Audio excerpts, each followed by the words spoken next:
জীবনে কতবার এমন সময় আসে তাই না, যখন আমাদের মনে হয় যে আমরা যা করছি, যা হার্ডওয়ার্ক করছি, সব বিফলে যাচ্ছে।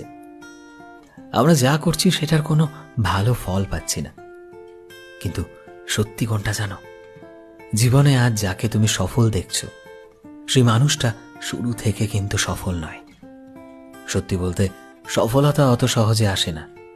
এরকম কত সময় আসে যখন আমরা মানুষকে হাসি খুশি দেখে ভাবি যে সত্যি মানুষটা কি লাকি, কিন্তু বাস্তবটা পুরোটাই আলাদা। জীবনে অনেক সময় সফলতা আসে অনেক খাটনির পর, অনেক বছরের হার্ডওয়ার্ক আর ডেডিকেশনের পর।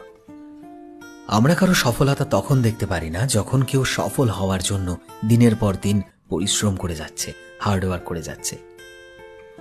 তাই জীবনে খাটনি করে যাও, চেষ্টা চালিয়ে যাও, কারণ কোনো সফলতাই বিনা খাটনিতে রাতারাতি চলে আসবে না।